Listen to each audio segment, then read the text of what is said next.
भाग्य कहता है प्राणी के भाग्य में जो लिखा है वही होता है, और कर्म कहता है प्राणी तेरे हाथ में तेरा अपना कल है।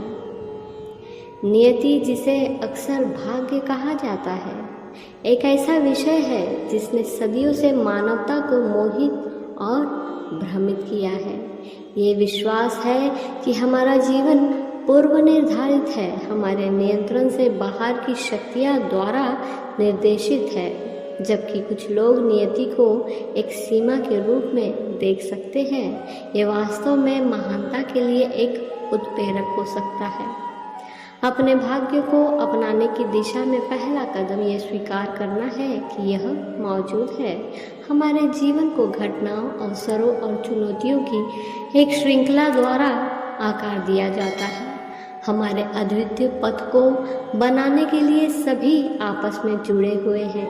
इस सच्चाई को स्वीकार करके हम प्रतिरोध को छोड़ सकते हैं और आगे आने वाली संभावनाओं के लिए खुद को खोल सकते हैं। आइए इसे एक कहानी के माध्यम से समझते हैं। एक बार भाग्य के देवता ने एक व्यक्ति के भाग्य में केवल 5 रुपए और एक घोड़ा लिख दिया। उस व्यक्ति ने दिन भर मेहनत की और केवल 5 रुपए कमाए। अब वही व्यक्ति जिसके पास 5 रुपए और एक घोड़ा था, गरीबी में जी रहा था।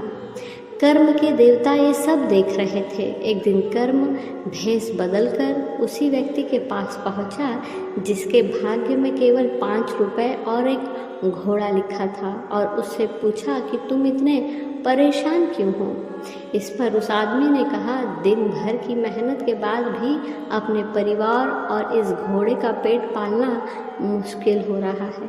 तब कर्म ने कहा, तुम इस घोड़े को क्यों नहीं बेच देते और तुम्हारे पास जो 5 रुपए हैं उन्हें खर्च कर दो, बाद में जो होगा देखा जाएगा। ये बात उस आदमी के दिमाग में आ गई। उसने घोड़ा बेच दिया और 5 रुपए भी खर्च कर दिए, जबकि उसके भाग्य में 5 रुपए और एक घोड़ा होना तय था, और वही हुआ। अगले दिन घोड़ा अपने आप उसके पास आया और कमाई भी 5 रुपए हुई। वही कार्य उस व्यक्ति ने दोबारा दोहराया। नसीब के अनुसार वही हुआ जो होना था। वो रोज़ अपने घोड़े को बेच देता और 5 रुपए भी खर्च कर देता। अगले दिन भाग्य के कारण फिर उसे घोड़ा और 5 रुपए फिर प्राप्त हो जाते। पहले वो खर्च नहीं करता था इसलिए गरीब रहता था, लेकिन अब वह 5 रुपए एवं घोड़ा बेचकर रोज आए पैसों को अपने ऊपर खर्च कर एक आरामदायक जिंदगी व्यतीत करने लगा। भाग्य के कारण रोज उसके पास 5 रुपए और घोड़ा वापस आ जाता था। इसी तरह भाग्य और कर्म का तालमेल व्यक्ति को सफलता दिलाता है। जैसे लोग आजकल शेयर बाजार में करते हैं, एक ही कंपनी के शेयर को बार बार बेचते और खरीदते रहते हैं और किस्मत अनुसार मुनाफा अथवा नुकसान प्राप्त करते हैं। तकदीर जो कि होती ही है, इसे नकारा नहीं जा सकता। जो भाग्य में है वो भाग कर आएगा। मेहनत और समझदारी से किस्मत के प्रभाव को अपने हक में किया जा सकता है। ये सच्चाई है। हमारी परिस्थिति चाहे कितनी भी विपरीत हो जाए, हम में इस समय भी जीतने का जुनून और न हारने की कला हो, तो यह बिल्कुल मुमकिन है कि हम सब कुछ बदल सकते हैं। सही दिशा निर्देश पाकर कर्म के द्वारा व्यक्ति भाग्य को बढ़ा सकता है अथवा गलत दिशा में जाकर भाग्य को लंगड़ा बना सकता है। कुछ लोग कहते हैं कि जब किस्मत ही सब कुछ है तो मेहनत करना बेकार है, लेकिन अगर किस्मत में ये लिखा हो कि कोशिश करने पर ही मिलेगा, तब क्या करोगे? भाग्य हमारे जीवन के लिए मंच तैयार कर सकता है। यह हमारे कार्य और विकल्प है जो परिणाम निर्धारित करते हैं। हम निष्क्रिय दर्शक नहीं हैं, हम अपनी यात्रा के विकास में सक्रिय भागीदार हैं। हम जो भी निर्णय लेते हैं, हर कदम जो हम उठाते हैं, हमारे भाग्य की अभिव्यक्ति में योगदान देता है। ये याद रखना महत्वपूर्ण है कि नियति एक आसान मार्ग की गारंटी नहीं देती है। चुनौतियाँ और बाधाएं निसंदेह उत्पन्न होंगी, लेकिन ये बाधाएं एक उद्देश्य की पूर्ति करती है। वे हमारे लचीलेपन का परीक्षण करती है, हमारे चरित्र को मजबूत करती है और हमें बढ़ने के लिए प्रेरित करती है।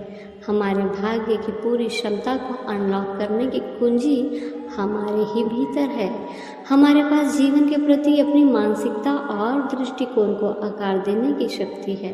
एक सकारात्मक मानसिकता विकसित करके, अपनी क्षमताओं पर विश्वास करके और प्रेरित कार्रवाई करके हम खुद को नियति की ताकतों के साथ संरेखित कर सकते हैं और अपनी खुद की सफलता की कहानी बना सकते हैं।